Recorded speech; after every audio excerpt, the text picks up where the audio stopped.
Perkenalkan, nama saya Asufahani Nurina dengan NPM 2050252. Kenalkan, nama saya Dea Aminia, NPM 2050205. Perkenalkan, nama saya Frida Bilkis dengan NPM 2050265. Perkenalkan, nama saya Mutiaudina Rahma, NPM 2050272. Nama saya Rani Agustina dengan nomor NPM 205020074. Perkenalkan, nama saya Lidi Natalia Lumbantobing, NPM 20580.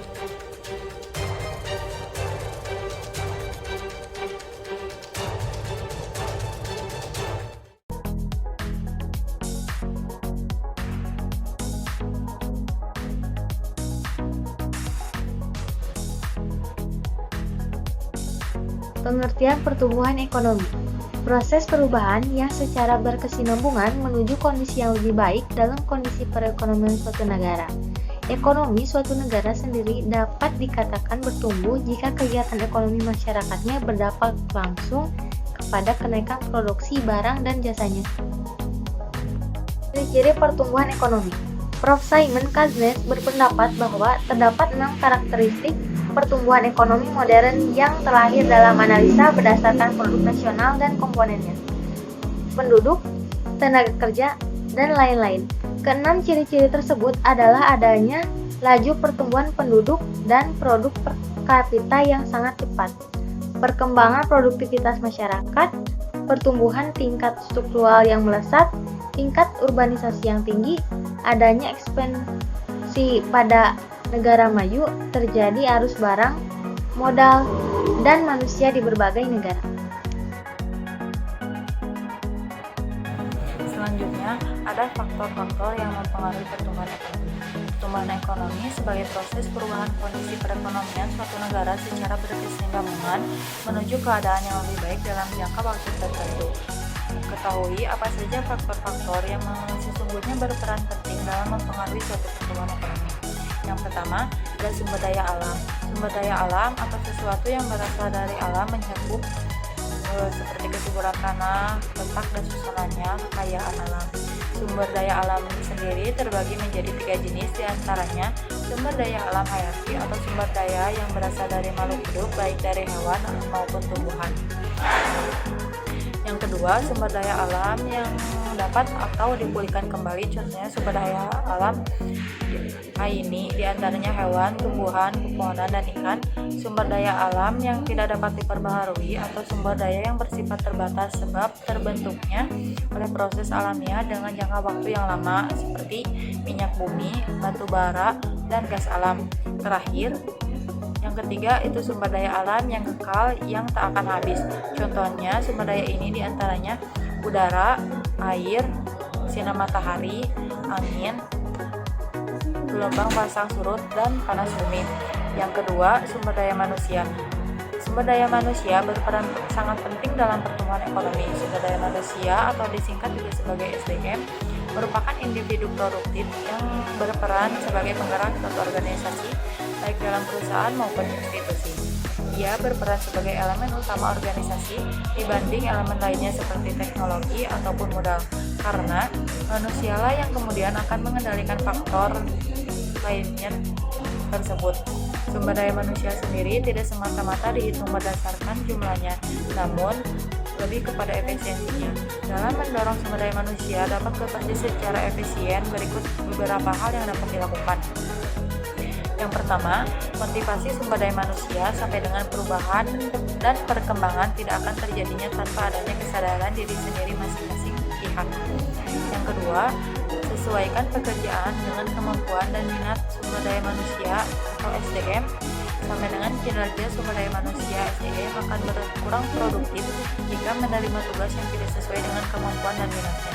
Yang ketiga, program pelatihan sampai memberikan program pelatihan kepada para sumber daya manusia ini juga dapat membantu meningkatkan skillnya. Yang keempat, evaluasi kinerja sumber daya manusia secara berkala sampai dengan dalam mengontrol kinerja sumber daya manusia dalam periode yang ditentukan. Diperlukan adanya evaluasi agar mereka mawas diri dan berubah memperbaiki dan meningkatkan pekerjaannya untuk mempertahankan posisi yang dimiliki.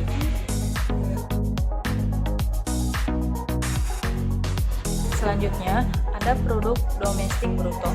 Jumlah nilai barang yang dihasilkan oleh seluruh unit usaha dalam suatu negara tertentu atau merupakan jumlah nilai barang dan jasa air yang dihasilkan oleh seluruh unit ekonomi.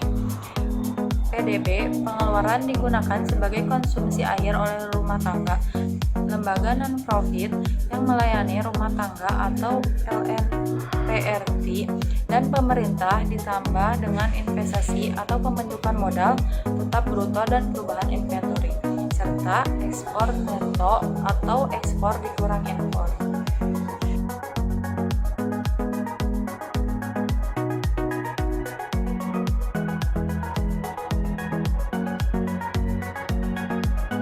Selanjutnya, ada perekonomian nasional terkontraksi terdampak COVID-19. Tahun 2020 merupakan tahun ujian atau krisis terberat yang terjadi dalam sejarah dunia karena adanya wabah pandemi COVID-19. COVID-19 memiliki dampak pada krisis kesehatan dan ekonomi serta berdampak sangat luas ke seluruh bidang kehidupan. Adanya COVID-19 menyebabkan banyak sekali orang yang kehilangan pekerjaan dan kehilangan pendapatan yang akhirnya menurunkan kesejahteraan masyarakat. COVID-19 memberikan pukulan yang sangat telak terhadap kondisi perekonomian nasional. Sepanjang sejarah perekonomian Indonesia sejak krisis ekonomi 2019 sampai tahun 2020 inilah perekonomian Indonesia mengalami kontraksi perekonomian yang cukup dalam, yaitu sampai dengan negatif 2,07%. Bahkan selama tahun 2020, ekonomi Indonesia dapat dikatakan mengalami resesi perekonomian karena mengalami kontraksi ekonomi selama 3 kuartal berturut-turut sejak kuartal kedua tahun 2020 hingga akhir tahun 2020. Kinerja sektor dalam negeri Indonesia menjadi sangat terpukul dengan menurunnya kegiatan produksi akibat melemahnya permintaan. Diberlakukannya beberapa kebijakan dalam hal pengetatan dan pembatasan kegiatan selama pandemi COVID-19 berlangsung. Kegiatan produksi di berbagai sektor menjadi lambat. Dari sisi penggunaannya, menurunnya konsumsi masyarakat serta kinerja ekspor yang terganggu juga menghambat pertumbuhannya perekonomian nasional. Sebagai upaya dan kebijakan dilakukan pemerintah untuk menanggulangi dampak pandemi COVID-19 agar tidak semakin mendalam, salah satunya diantaranya adalah program PEN.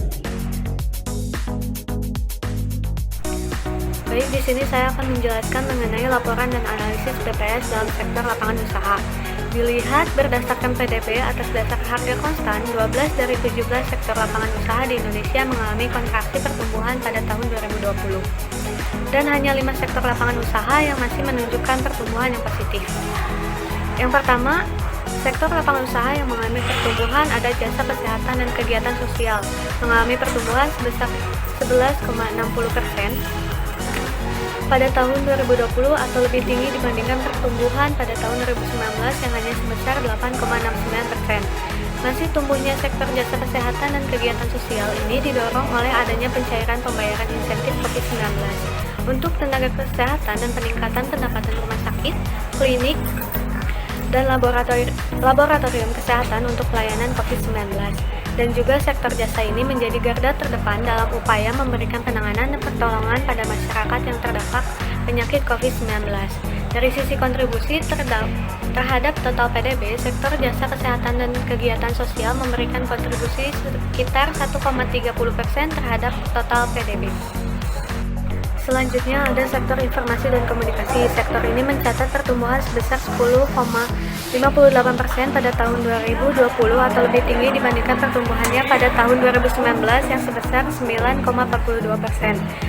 Pertumbuhan sektor informasi dan komunikasi didukung oleh penjualan pulsa dan kuota data untuk penggunaan internet, di mana seperti yang kita telah ketahui, penggunaan internet di masa COVID-19 mengalami peningkatan yang signifikan karena beberapa aktivitas yang dilakukan masyarakat yang dilakukan secara daring atau online. Sektor selanjutnya yang masih mencatatkan pertumbuhan positif yaitu sektor jasa keuangan dan asuransi. Sektor ini mampu mencatatkan pertumbuhan sebesar 3,25%. Namun demikian, dapat dikatakan melambat dibandingkan tahun 2019.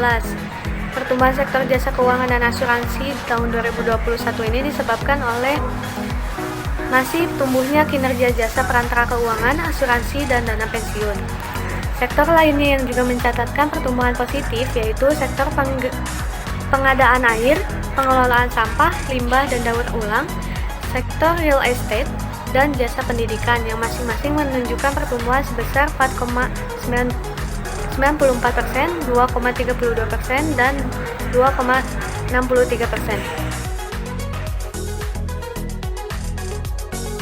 Berikut ini bisa kita lihat dalam tabel ada PDB harga kosan 2010 dalam nilai rupiah dan pertumbuhan PDB dalam persen menurut lapangan usaha tahun 2017 sampai 2020. Di sini dapat kita lihat ada data PDB harga berlaku dan distribusi PDB pada sektor lapangan usaha.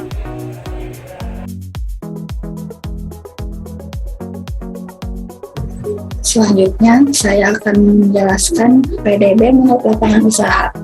1. Ada pertumbuhan ekonomi triwulan 1 2021 terhadap triwulan 4 2020 kuartal ke kuartal. Ekonomi Indonesia triwulan 1 2021 dibanding triwulan 4 2020 mengalami kontraksi pertumbuhan sebesar 0,96%. Lapangan usaha yang mengalami kontraksi pertumbuhan cukup dalam diantaranya yaitu 1. Ada jasa pendidikan sebesar 13,4%. 2. Ada jasa kesehatan dan kegiatan sosial sebesar 10,10%. 3. Ada administrasi pemerintah, ketahanan dan jaminan sosial wajib 9,86%.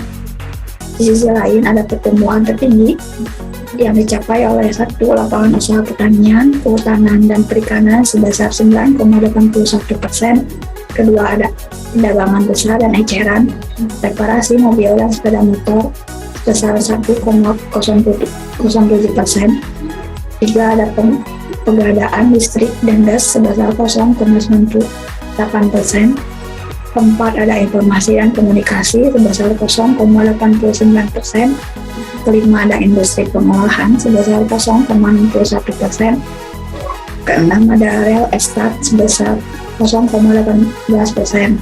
Pertumbuhan ekonomi triwulan 1 2021 terhadap triwulan 1 2020 ini mengalami kontraksi pertumbuhan sebesar 0,74%. Kontraksi terdalam terjadi pada 1.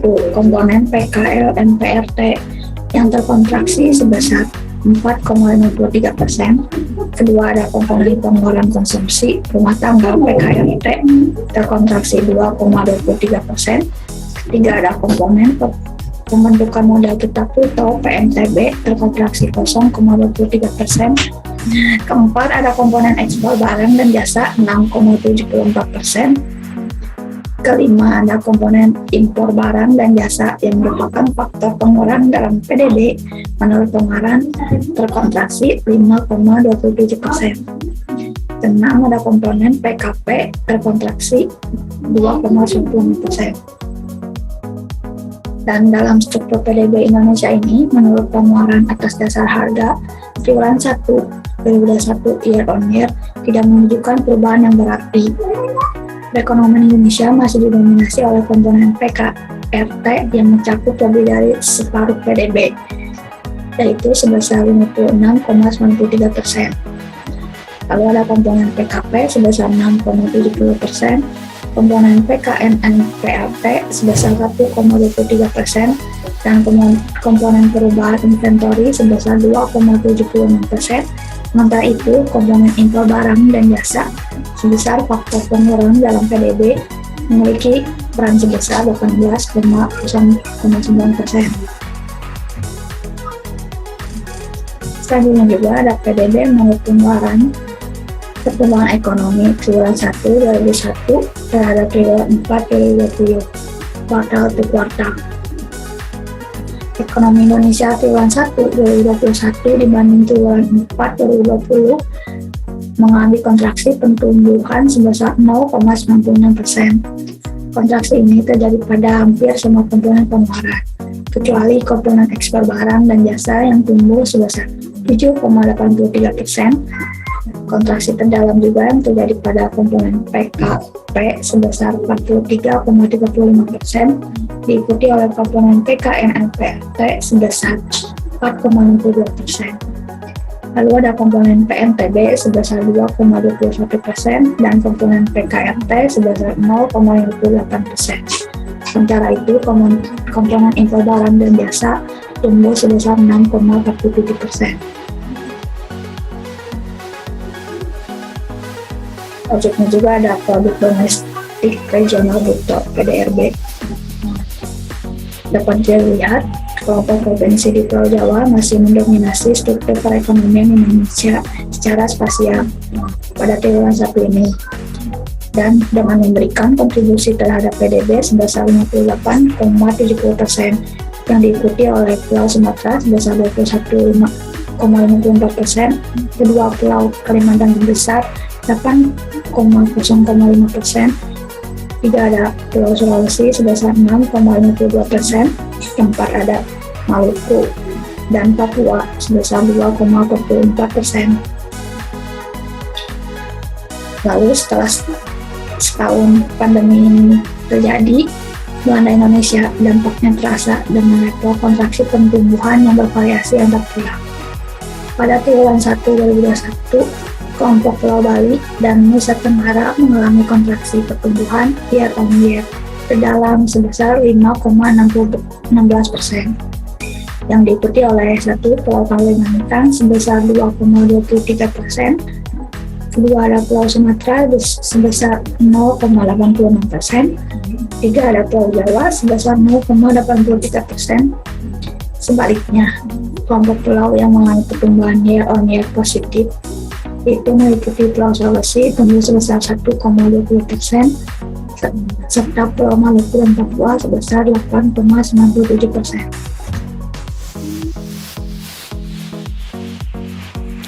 Baiklah, di sini saya melanjutkan materi yang selanjutnya, yaitu Bali paling terkontraksi, Maluku tetap tumbuh. Di sini ada tabel pertumbuhan ekonomi menurut wilayah dari 2017 sampai ke 2020. Yang pertama itu di Sumatera, yaitu di sini ada keterangan tabel warna biru muda itu 2017, abu-abu 2018, dan biru tua itu 2019, biru dongker 2020. Dan di 2000 yang pertama itu ada Sumatera. Yang pertama kontribusinya 4,28%, dan di 2018 meningkat menjadi 4,52%, dan 2019 4,55%, dan di 2020 menurun menjadi minus 1,19%. Dan yang kedua itu ada di Jawa. Di 2017 itu 5,62%, dan 2018 5,70%, dan 2019 menurun menjadi 5,48%, dan 2020 itu menjadi minus 2,51%. Yang ketiga ada Bali dan Nusa Tenggara. 2017 sekitaran 3,69%, dan 2018 menjadi 2,67%, dan di 2019 itu meningkat menjadi 5,3%, dan 2020 menjadi minus 5,01%. Dan yang keempat ada Kalimantan. 2017 kontribusinya 4,34%, dan 2018 menurun menjadi 3,84%, dan 2019 menjadi 4,99%, dan di 2020 menjadi minus 2,77%. Lalu yang kelima ada di Sulawesi. Di 2017 kontribusi di Sulawesi itu ada 6,95%, dan 2018 ada 8,95%, 2019 6,96%, dan 2020 sekitar 0,23%. Dan yang keenam ada di Maluku dan Papua. 2017 itu kontribusi di Maluku sekitar 4, dan yang terakhir ada Maluku dan Papua. 2017 kontribusi Maluku dan Papua sekitar 4,89%, 2018 menjadi 6,98%, dan 2019 menjadi minus 7,44%, dan di 2020 menjadi 1,44%. Provinsi Bali merupakan provinsi dengan kontraksi perekonomian yang paling tinggi dengan tingkat pertumbuhan sebesar minus 9,31%, dan dengan memiliki kontribusi sebesar 1,42% terhadap perekonomian nasional. Pertumbuhan ekonomi Bali yang negatif ini disebabkan oleh melemahnya kinerja sektor yang berbasis pariwisata seperti sektor penyediaan akomodasi dan makan minum, serta sektor transportasi dan pergudangan. Padahal kita ketahui bahwa kedua sektor itu merupakan sektor dengan kontribusi yang paling besar terhadap perekonomian Provinsi Bali. Tumbuhan ekonomi Maluku Utara juga didorong oleh tumbuhnya kinerja ekspor luar negeri sebesar 61,19%, sektor pertambangan dan penggalian sebesar 16,62%, sektor jasa kesehatan dan kegiatan sosial sebesar 3,82%, serta sektor jasa informasi dan komunikasi sebesar 3,72%. Apabila dilihat berdasarkan kontribusi perekonomian provinsi terhadap perekonomian nasional di tahun 2020, rata-rata semua provinsi memberikan kontribusi di bawah 1%, kecuali Provinsi Papua dengan kontribusi sebesar 1,26%. Secara umum, sektor ekonomi di wilayah Maluku dan Papua didominasi oleh sektor pertanian, kehutanan, dan perikanan. Secara umum, sektor ekonomi di wilayah Maluku dan Papua didominasi oleh sektor pertanian, kehutanan, perikanan, serta sektor industri pengolahan. Namun di Provinsi Papua, sektor pertambangan dan penggalian menjadi yang paling dominan berkontribusi pada perekonomian Papua, khususnya pada pertambangan emas, perak, tembaga, dan batu bara.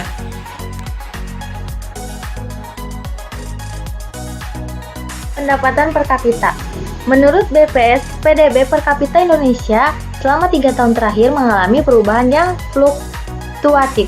Pada tahun 2019, PDB per kapita Indonesia mencapai 59,1 juta atau sekitar 4.174,5 US dollar.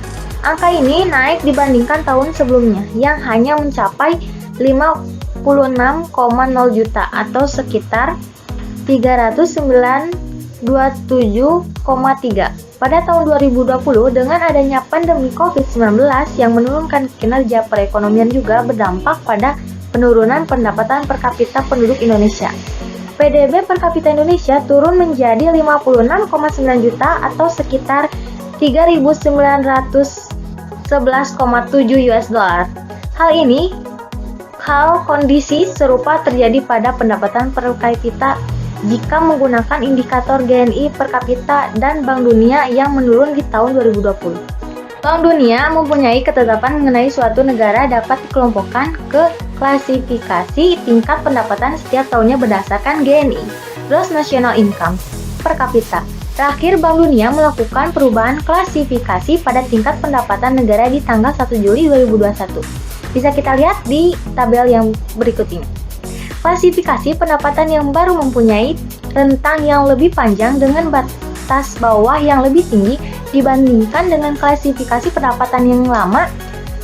Perubahan klasifikasi ini mengubah posisi negara-negara yang pendapatan per kapitanya berada di dekat batas atas atau batas bawah kelas klasifikasi.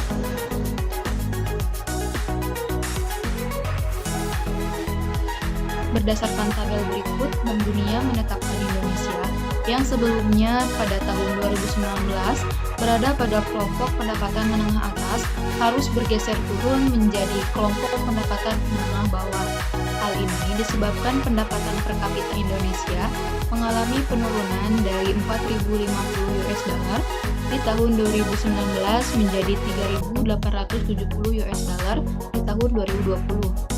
Bank Dunia pada saat ini menetapkan perubahan klasifikasi tingkat pendapatan, menetapkan juga beberapa negara yang mengalami perubahan status tingkat pendapatan, baik mengalami peningkatan status tingkat pendapatan maupun penurunan tingkat pendapatan.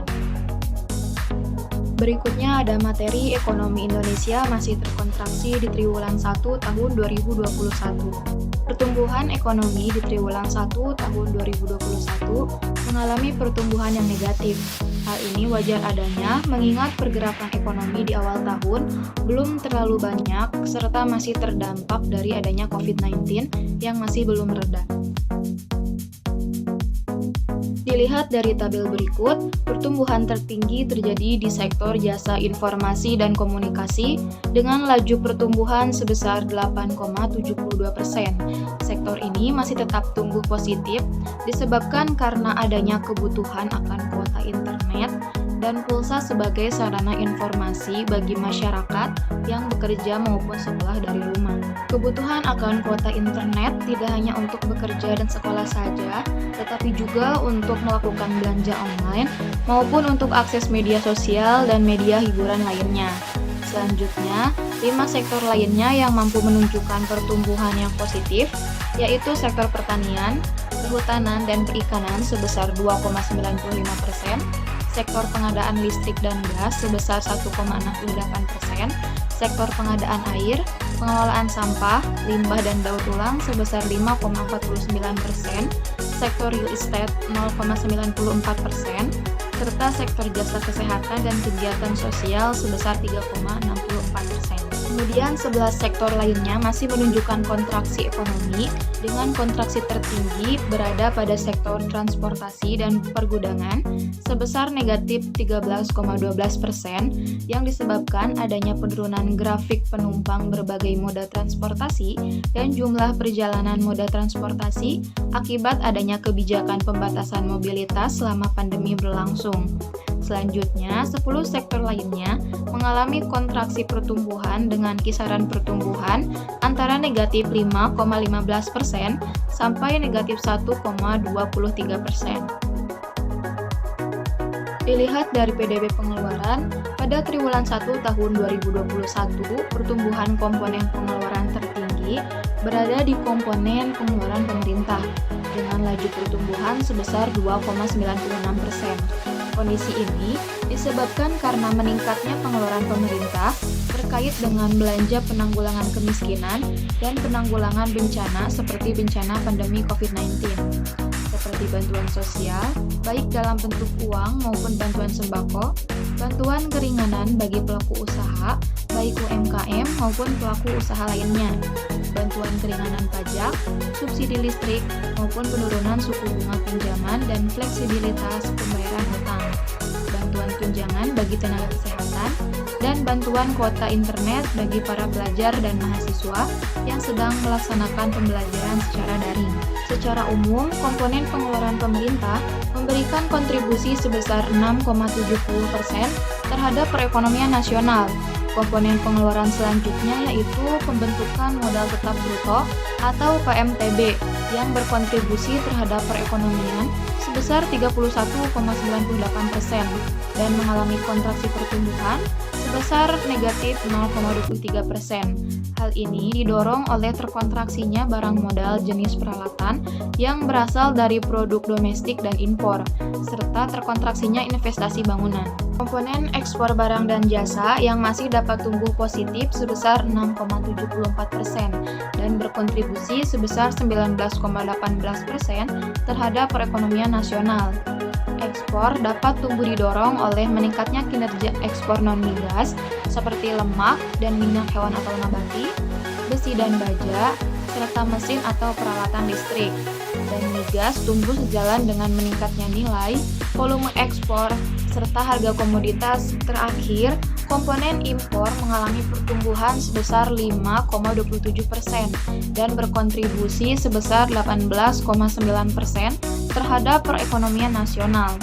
Tumbuhnya komponen impor didorong oleh membaiknya impor non-migas karena peningkatan nilai dan volume komoditas utama seperti mesin atau peralatan listrik, plastik dan barang dari plastik, bahan kimia organik, serta besi dan baja. Dan semakin membaiknya perekonomian nasional dengan ditandai semakin kecilnya kontraksi pertumbuhan di awal tahun, diharapkan proses perbaikan dan pemulihan kinerja ekonomi akan terus berlangsung pada triwulan 2 hingga akhir tahun 2021.